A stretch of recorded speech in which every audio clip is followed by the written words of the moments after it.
بسم اللہ الرحمن الرحیم۔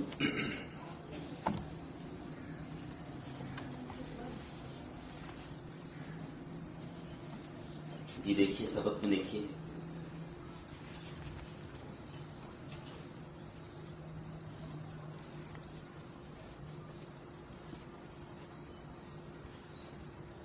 آج کے سبق میں ہم عقیدہ نمبر 37 پڑھیں گے۔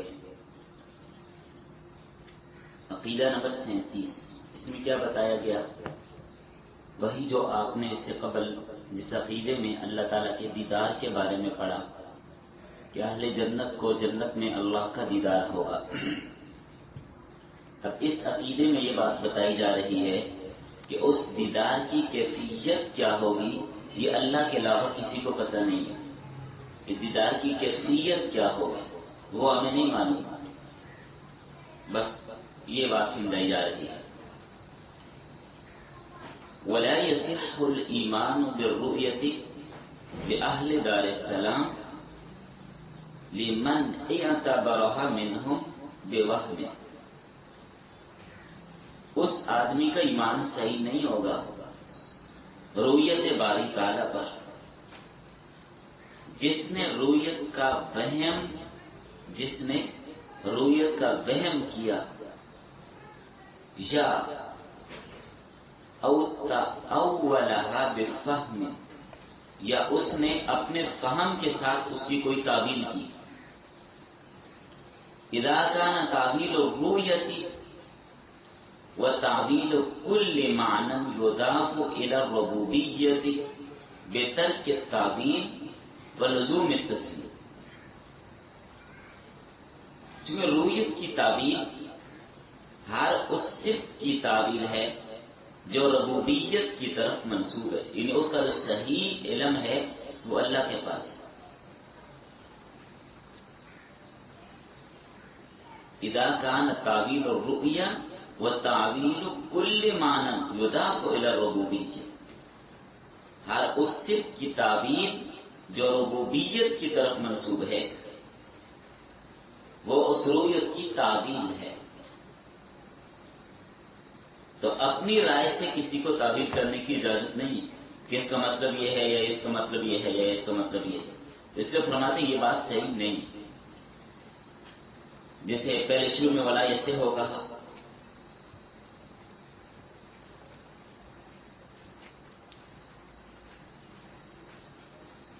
ولزوم التسلیم وعلیہ دین المرسلین، اس کو تسلیم کرنا لازم ہے،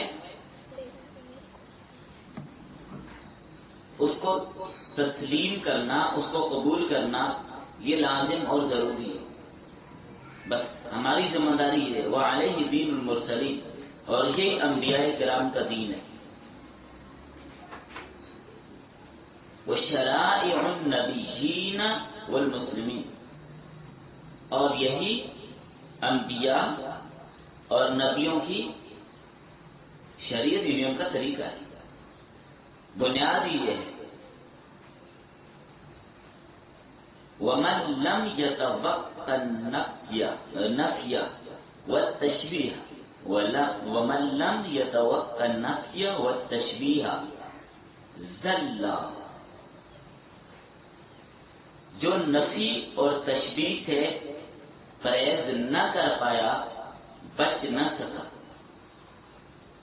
جو بچ نہ سکا اس کے بارے میں فرمایا وہ پھسل گیا، زلہ پھسل گیا۔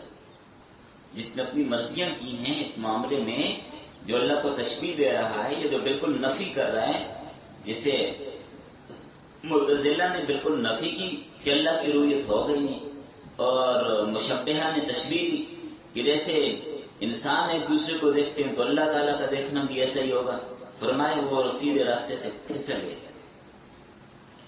وَلَمْ يُصِبْ التَّنزِيهَ، اور وہ تنزیح تک رسائی نہ کر پایا، نہ کر سکا۔ فَإِنَّ رَبَّنَا جَلَّ وَعَلَا مَوْصُوفٌ بِصِفَاتِ الْوَحْدَانِيَّةِ منعوت بنعوت الفردانیت۔ فإن ربنا جل، بے شک ہمارے رب تعالی جل جلالہ، اللہ رب العزت،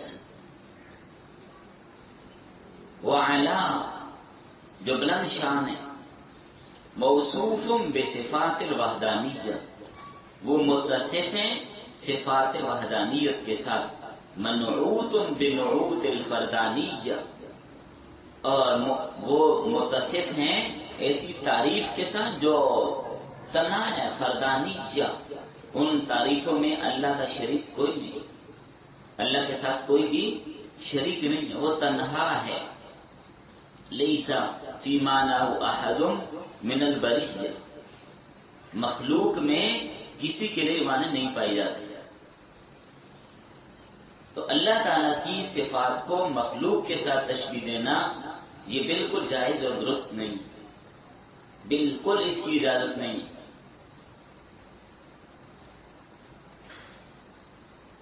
آسان سی بات ہے یہاں پہ، بس اس کو سمجھ لیجیے. جنت میں اہل جنت کو اللہ کا دیدار ہوگا، یہ بات آپ نے پہلے پڑھ لی ہے، لیکن اس دیدار میں کوئی آدمی اپنے خیالات اور وہم کو داخل نہیں کر سکتا کہ اللہ کا دیدار یوں ہوگا، ہم ایسے دیکھیں گے، اللہ ایسے ہوں گے، اللہ ایسے ہوں گے، نہیں، اس کی اجازت نہیں. اپنے خیال سے کوئی تعبیر بھی نہیں کرے گا، کیونکہ اپنے خیال سے اگر تعبیر کرے گا تو یہ تو تشبیہ دے رہا ہے، خیالات گما کر کیا کر رہا ہے، تشبیہ دے رہا ہے. اللہ تعالیٰ کی رؤیت کا مسئلہ متشابہات میں سے ہے. رؤیت ہوگی، دیدار ہوگا، لیکن کیسے ہوگا یہ معلوم نہیں. اللہ کی رؤیت ہوگی لیکن مخلوق کی رؤیت کے مثل نہیں ہے. اور اللہ کو دیکھنے کا انکار، رؤیت کا انکار، یہ بھی غلط ہے، اور تشبیہ دینا یہ بھی غلط ہے. تو یہاں پر فرقہ مشبہہ اور معتزلہ کا رد کیا امام طحاوی رحمۃ اللہ علیہ نے، اس لیے کہ معتزلہ بالکل رؤیت کی نفی کرتے ہیں، وہ مانتے ہی نہیں، مانتے ہی نہیں ہیں.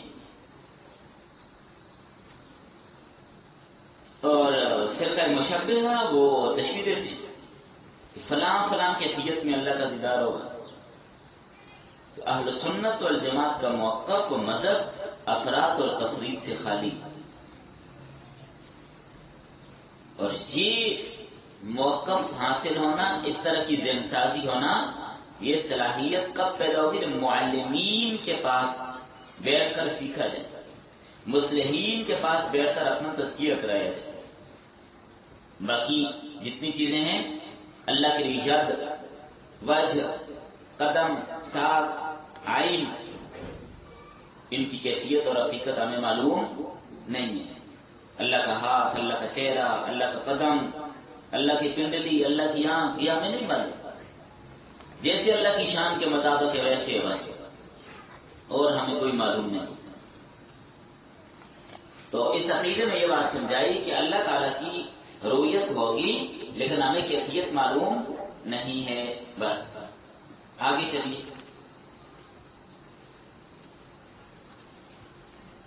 وَتَعَالَى عَنِ الْحُدُودِ وَالْغَایَاتِ، اللہ تعالیٰ حدود اور انتہا سے بلند ہے. وَالْأَرْكَانِ وَالْأَعْضَاءِ، اللہ تعالیٰ ارکان، جسمانی اعضاء، ان چیزوں سے مبرہ ہیں، بالا تر ہیں.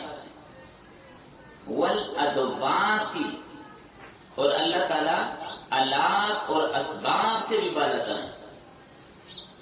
وَلَا تَحْوِيهِ الْجِهَاتُ السِّتُّ كَسَائِرِ الْمُبْتَدَعَاتِ، اللہ تعالیٰ تمام مخلوقات کی طرح جہات ستہ کو گھیرے ہوئے بھی نہیں ہے. تو اللہ تعالیٰ جہات ستہ سے بھی پاک. اب اس کو بھی سمجھیے، بہترین عقیدہ یہ بھی سمجھایا.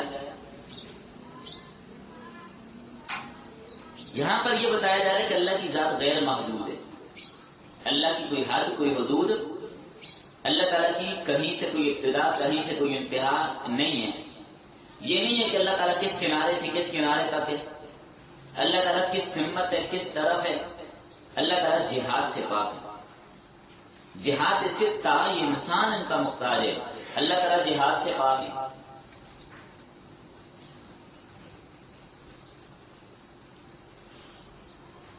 اللہ کے یہاں جہاد کا کوئی تصور نہیں. جہاد سے تچھیت جہاد ہے، انسان ان کا محتاج ہے. اس لیے کہ انسان جسم رکھتا ہے، جسم کی انتہا اس کا نام ہے سطح. سطح کی انتہا کا نام ہے خط. خط کی انتہا کا نام ہے نقطہ. یہ سب جسم کے خواص ہیں، جبکہ اللہ تعالیٰ جسم سے پاک ہے. تو اللہ تعالیٰ حدود اور کناروں سے بھی پاک ہے. اللہ کی کوئی حدود اور کنارے نہیں ہے. اب جو جہاد ستہ ہیں، دائیں بائیں آگے پیچھے چاروں ہیں، اوپر نیچے، جو چھ جہتیں ہیں اللہ ان سے پاک. یہ کوئی نہیں کہہ سکتا اللہ دائیں طرف ہے یا بائیں طرف ہے، یہی اللہ کی دائیں طرف اور یہ اللہ کی بائیں طرف ہے. اللہ تعالیٰ جہاد سے پاک اور منزہ. اس لیے اس چیز میں بھی خیال رکھنا چاہیے کہ اپنی طرف سے اس میں کوئی کسی قسم کی کوئی ادات نہیں لگانی. اینما تولوا فثم وجہ اللہ. جدھر رخ کرو اللہ ادھر ہی. تو اللہ جسم سے پاک ہے. جہد کا ہونا یہ جسم کی صفت ہے. اللہ تعالیٰ جسم سے پاک ہے، جہاد سے بھی پاک ہے، اور وہ غیر محدود ہے. نہ اس کی ابتدا ہے نہ اس کی انتہا. هو الاول والآخر والظاہر والباطن. لہذا اس کے ہاتھ نہیں ہو سکتا. باقی یہاں پر بھی کسی چیز کی کوئی کیفیت اللہ کی کسی کو معلوم نہیں. یہاں بھی فرقہ مجسمہ، فرقہ مشبہہ، معطلہ ان پر رد کیا. فرقہ مجسمہ یہ کہتا ہے کہ اللہ تعالیٰ کے جسم اور اللہ کی اعضاء ہیں. مشبہہ اللہ کے انسانی اعضاء کے ساتھ تشبیہ دیتے ہیں، جیسے انسان کے اعضاء ایسی اللہ کے اعضاء. معطلہ کا نظریہ کہ اللہ تعالیٰ اپنی ذات کے ساتھ کائنات کی ہر چیز میں موجود ہے. یعنی معطلہ کا کیا نظریہ ہوا کہ اللہ عظیم میں حلول کر گیا. اللہ اپنی ذات کے ساتھ کائنات کی ہر چیز کے اندر موجود ہے. تو اپنی ذات کے ساتھ کائنات کی ہر چیز میں موجود ہونے یہ عقیدہ ہے حلول کا، کہ اللہ ہر چیز کے اندر موجود ہے. اللہ ہر جگہ موجود ہے لیکن ہم اس کو سمجھ نہیں سکتے. یہ کہنا کہ اللہ کی ذات ہر چیز میں موجود ہے یہ تو حلول والا عقیدہ ہو. جیسے یہودیوں نے کہا اللہ بچے میں حلول کر گئے، عیسائیوں نے کہا اللہ حضرت عیسیٰ میں حلول کر گئے. تو یہ نظریہ ہمارا نہیں ہے. اللہ تعالیٰ جہاد میں گھرا ہوا مانتے ہیں یہ لوگ، حالانکہ اللہ تعالیٰ ان تمام چیزوں سے منزہ اور بالا تر ہے. آگے چلیے اگلا عقیدہ دیکھیے، عقیدہ نمبر 39. والمعراج حق، معراج برحق ہے. قد اسری بالنبی صلی اللہ علیہ وسلم وعرج بشخصه فی الیقظۃ الی السماء. نبی صلی اللہ علیہ وسلم کو راتوں رات سیر کرائی گئی. وعرج بشخصه فی الیقظۃ الی السماء، اور حالت بیداری میں آپ کے جسم کو آسمان پر لے جایا گیا. خواب نہیں تھا، خواب نہیں تھا. آپ کا معراج جسمانی، خواب نہیں. ثم الى حيث ما شاء الله من العلا، پھر جہاں تک اللہ تعالی نے چاہا بلندیوں پر آپ کو پہنچایا. واکرمہ اللہ سبحانہ وتعالی بما شاء، اللہ نے آپ کی چاہت کے مطابق آپ کو عزت بخشی. واوحى الى عبده ما اوحى، اور اپنے بندے کی طرف وحی کی جو وحی کی.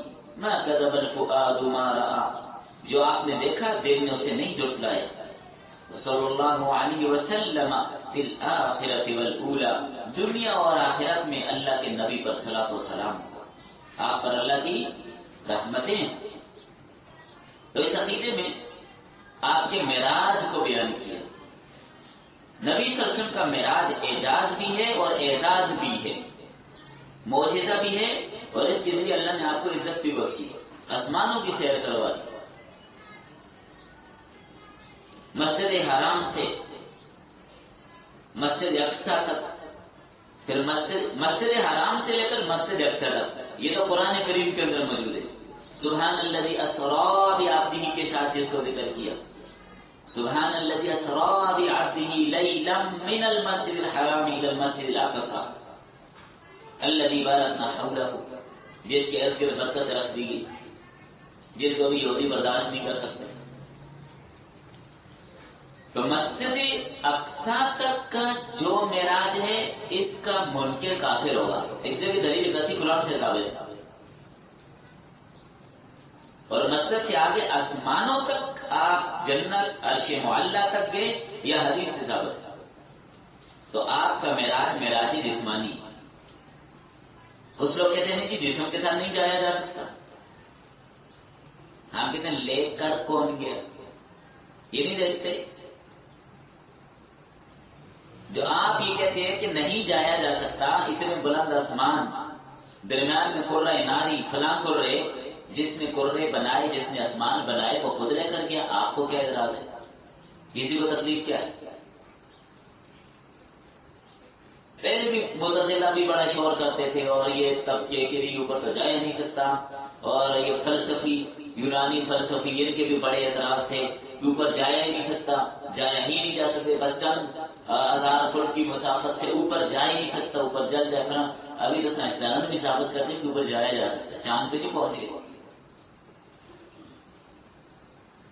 تو رسول کریم صلی اللہ علیہ وسلم کو لے کر کون گیا؟ آپ دیکھیے شروع ہی کہاں سے کیا، سبحان اللہ جی، وہ ذات لے کے گئی جو ہر کمزوری سے پاک ہے، اس میں کمزوری ہے نہیں کہ نہ لے جا سکے، وہ لے جا سکتا ہے، اعتراض کیوں؟ اللہ نے بات یہیں سے شروع کی، پاک ہے وہ ذات جو اپنے بندے کو لے گے، اس پر کوئی اعتراض نہیں، اسے کوئی نہیں پوچھ سکتا، اس کے اندر ایسا نہیں ہے کہ کوئی کم ہمتی ہو۔ سبحان شروع ہی وہیں سے ہوتا ہے جہاں سے مخلوق کی طاقت ختم ہو جاتی ہے۔ جب آپ مخلوق سے ہاتھ اٹھا کے کہتے ہیں اللہ اکبر سبحانک اللہم وبحمدک، جہاں سے مخلوق کی انتہا ہو گئی، مخلوق کی طاقت ختم ہو گئی، وہاں سے آگے جس ذات کی طاقت شروع ہوتی ہے اس کو سبحان کہتے ہیں، تو وہ ذات لے کر گئی ہے، کسی کو اعتراض کیا ہے؟ اور دوسری بات، سبحان الذی اسریٰ، یہ اسریٰ کا لفظ بتا رہے، راتوں رات لے کر گئے، تو یہ راتوں رات جو لے کر گئے، یہ جو اسریٰ کا لفظ ذکر کیا، اس سے مراد یہ ہے کہ جسم اور روح کے ساتھ لے کر گئے، فقط روح کے جانے کو اسریٰ نہیں کہا جاتا، اگر خواب ہوتا تو اس کو اسریٰ کبھی بھی نہ کہا جاتا۔ جی ہاں، موسیٰ علیہ السلام کا تذکرہ آپ نے پڑھا قرآن کریم میں، موسیٰ علیہ السلام بنی اسرائیل کو راتوں رات لے کر وہاں نکلے، کیا خیال ہے؟ موسیٰ علیہ السلام بنی اسرائیل کی روح کو لے کر چلے گئے تھے وہاں سے،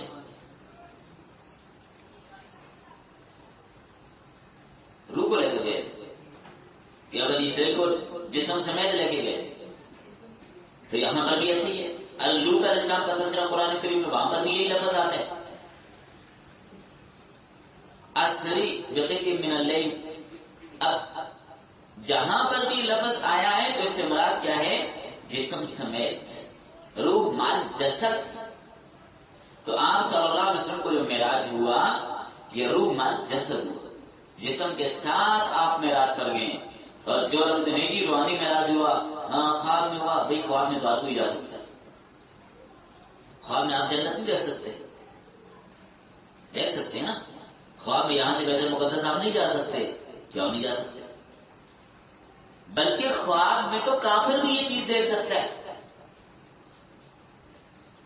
تو پھر نبی صلی اللہ علیہ وسلم کا معجزہ کیسے ہوا؟ معجزہ ہے اس لیے کہ رسول اللہ صلی اللہ علیہ وسلم جسم کے ساتھ گئے۔ اور اگلی بات، جب آپ صلی اللہ علیہ وسلم معراج سے واپس تشریف لائے، مشرکین نے اعتراض کیا یا مان لیا تھا؟ مشرکین نے اعتراض کیا تھا، مشرکین نے شور مچایا تھا، مشرکین کہتے تھے کہ یہ کیا ہو گیا کہ ایک رات کے تھوڑے سے عرصے میں ایک انسان یہاں سے مسجد اقصی اتنے دور وہاں چلا جائے اور پھر وہاں سے آسمانوں پہ چلا جائے، ہو نہیں سکتا۔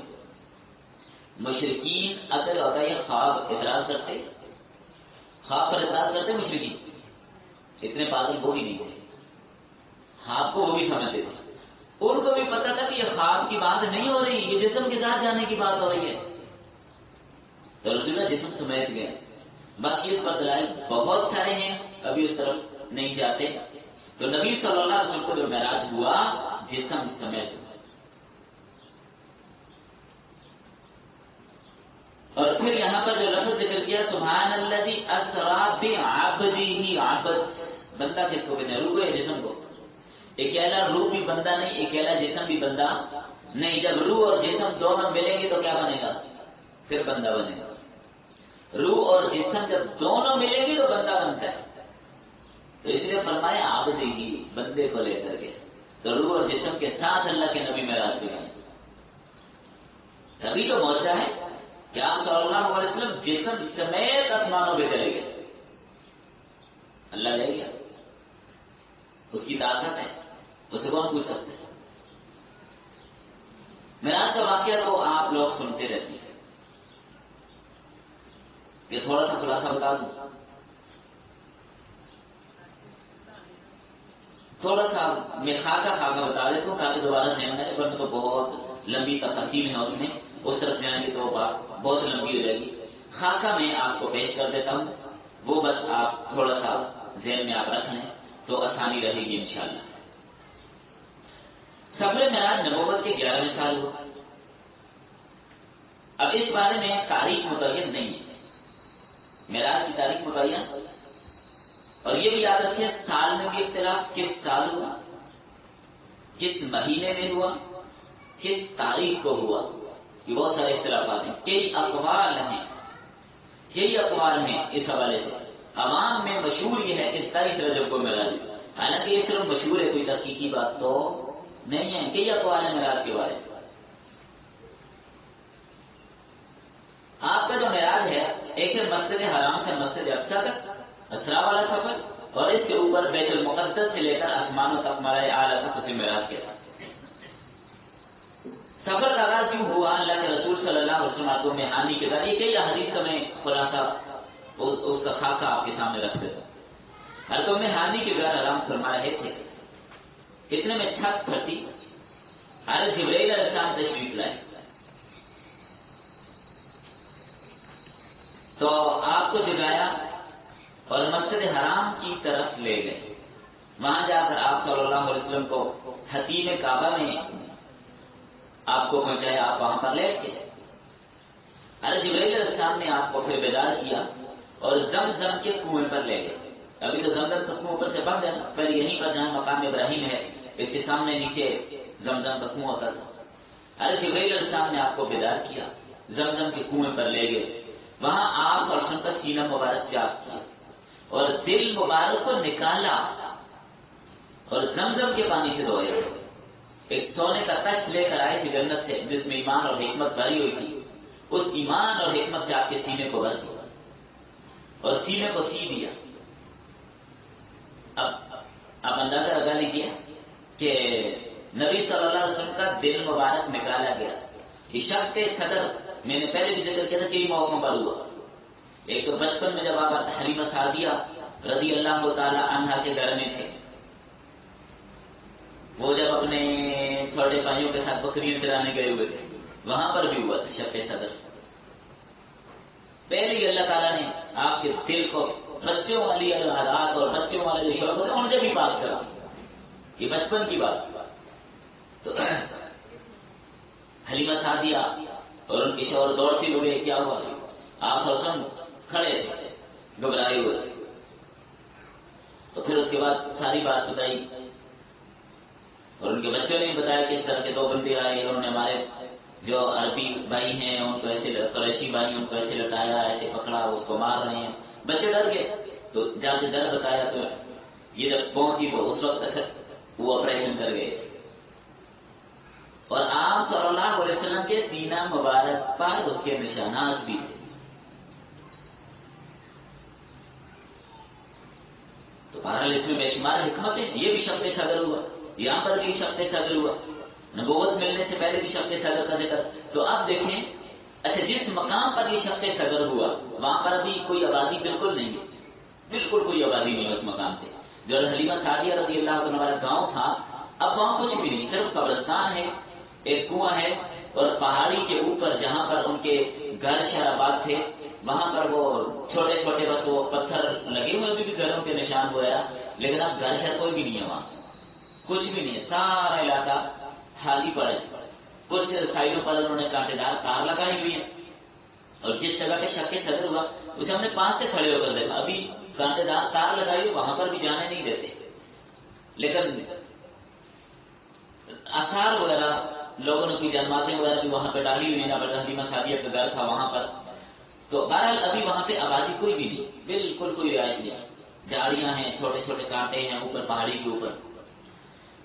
تو ایک شق صدر یہ بھی تھا. المختصر، آپ صلی اللہ علیہ وسلم کا سینہ مبارک زمزم سے دھویا، اور یہ زمزم سے دھونا اس بات کی دلیل ہے کہ زمزم سے اعلیٰ اور کوئی پانی نہیں ہے. اگر کوئی اور پانی ہوتا تو اس سے آپ کا شق صدر کیا جاتا. براق پہ سوار کیا، بیت المقدس کی طرف سفر شروع ہوا، بیت المقدس پہنچے. اس دوران آپ صلی اللہ علیہ وسلم مدینہ منورہ، طور سینا، بیت اللحم، یہ درمیان میں ان جگہوں سے گزر کے گئے، اور ان جگہوں پر نبی صلی اللہ علیہ وسلم اترتے رہے اور دو رکعت بھی ادا کرتے رہے. مدینہ کے اندر بھی اترے اور بتایا گیا کہ یہ آپ کا دارالہجرہ ہے، یہاں آپ آئیں گے. اس زمینی سفر میں کئی واقعات پیش ہیں. صحیح مسلم میں انس رضی اللہ عنہ سے مروی ہے، آپ صلی اللہ علیہ وسلم نے فرمایا معراج کی رات میرا گزر موسیٰ علیہ السلام پر ہوا، میں نے دیکھا وہ اپنی قبر میں کھڑے ہو کر نماز پڑھ رہے تھے. اللہ اکبر. بلکہ فرمایا اگر تم موتے میں دکھاتا وہ ضرور ٹیلا کھائیں. اللہ کے نبی اپنی قبر میں کھڑے ہو کر، معراج والی صحیح حدیث ہے، تو انبیاء اپنی قبروں میں کیا ہیں.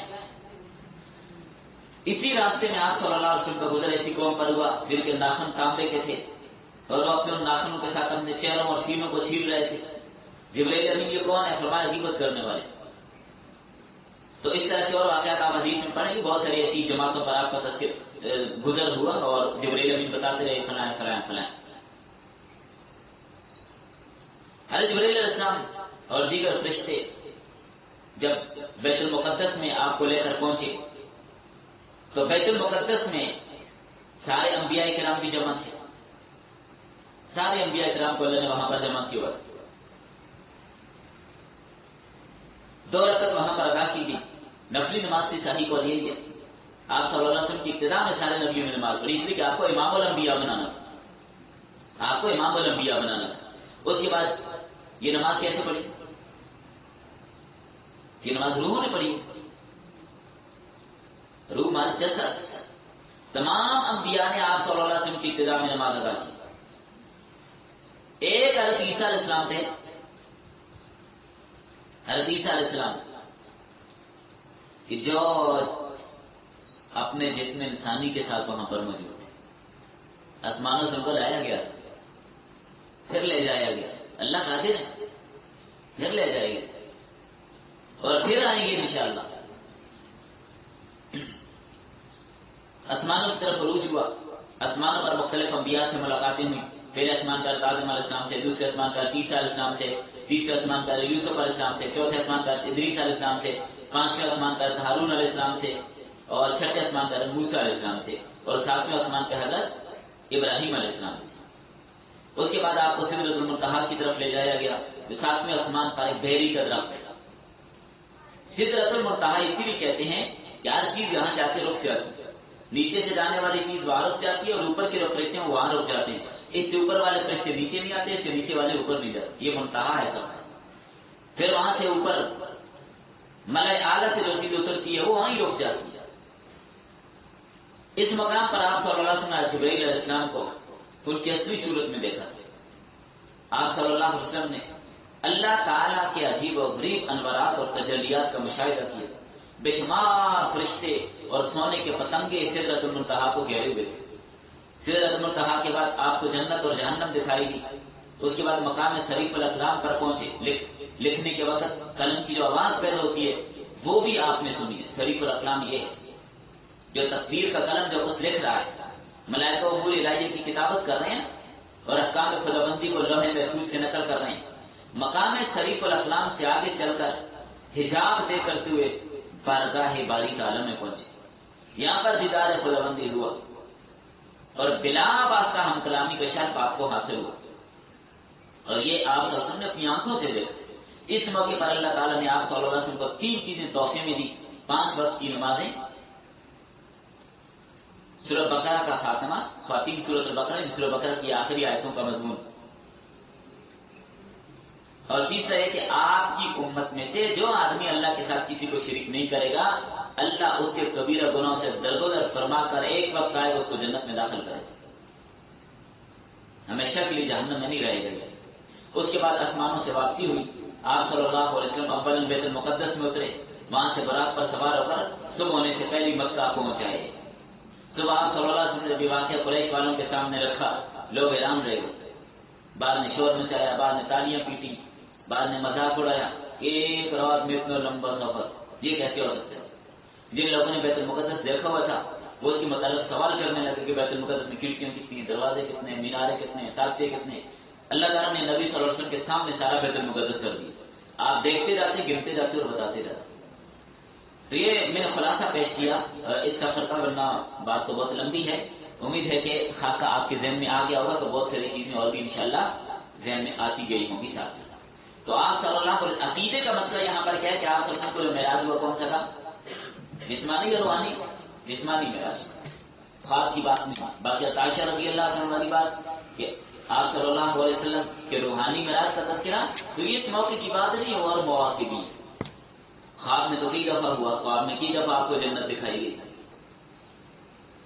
اگلے عقیدے پہ آ جائیے۔ والحوض الذي اكرمه الله تعالى به قياسا لامته حق، وہ حوض جس کے ذریعے اللہ نے آپ صلی اللہ علیہ وسلم کو اعزاز بخشا، آپ صلی اللہ علیہ وسلم کی امت کی سیرابی کا ذریعہ بنایا، وہ ہے حوض کوثر، وہ بھی برحق ہے۔ حوض کوثر بھی برحق ہے۔ حشر میں اللہ تعالیٰ ہر نبی کو ایک حوض دیں گے جس سے وہ اپنی امت کو سیراب کرے، اور اس سے پانی پینے کے بعد امت کو پیاس نہیں لگے۔ ہمارے نبی صلی اللہ علیہ وسلم کو جو حوض دیا اس کا نام ہے کوثر، انا اعطیناک الکوثر، جنت کی نہر کی شاخ ہے۔ فرمایا جو ایک بار پانی پی لے گا پیاس نہیں لگے گی۔ اور ایک روایت میں اللہ کے رسول صلی اللہ علیہ وسلم نے فرمایا میرے حوض کی مسافت اتنی ہوگی جیسے ایلا سے صفا یمن تک، اس میں پیالوں کی تعداد آسمان کے ستاروں کی طرح ہوگی، اتنے زیادہ پیالے ہوں، سونے چاندی کے پیالے ہوں، پانی دودھ سے زیادہ سفید ہوگا۔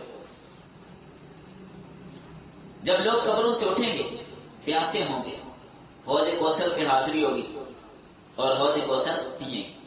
اب یہ حاضری حساب کتاب سے پہلے ہوگی حوض کوثر پر، یا پل صراط سے گزرنے کے بعد حوض کوثر پئیں گے؟ بہرحال اس میں علماء کا اختلاف ہے کہ حوض کوثر کب پئیں گے۔ ظاہر یہ ہے کہ بعض لوگوں کو قبروں سے اٹھتے ہی حوض کوثر مل جائے گا، بعضوں کو پل صراط سے گزرنے کے بعد ملے گا، اور کچھ وہ لوگ جو گنہگار ہوں گے، جو جہنم میں جن کو جانا پڑے گا، جو جہنم سے واپس نکالے جائیں گے پھر جنت میں جائیں گے، تو جنت میں داخلے سے پہلے ان کو حوض کوثر دیا جائے گا۔ اہل بدعت کو بھی دور کر دیا جائے گا، اہل بدعت کو بھی حوض کوثر سے بگا دیا جائے گا، ان کو بھی حوض کوثر نہیں ملے گا۔ اللہ تعالیٰ بدعات سے بچائے۔ بدعات کیا ہے؟ دین میں نئی بات ایجاد کرنا۔ تو جس نے دین میں کوئی نئی بات ایجاد کی، اس کو ثواب سمجھا، اس کو دین کا حصہ سمجھا، تو یہ بدعت ہے، یہ بدعت ہے۔ تو اہل بدعت حوض کوثر سے محروم رکھے جائیں گے۔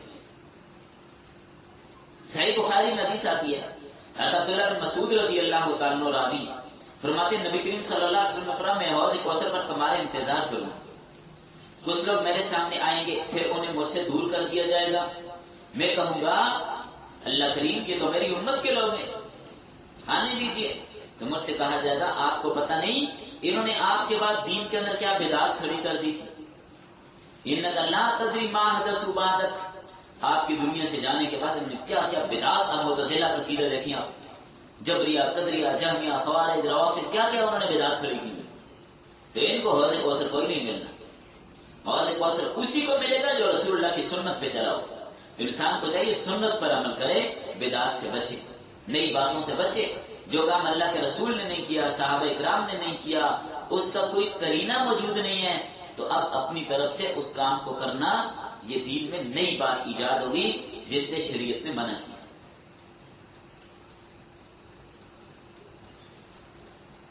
تو چلیں، آج اتنی کافی ہے، بس کرتے ہیں اسی پر۔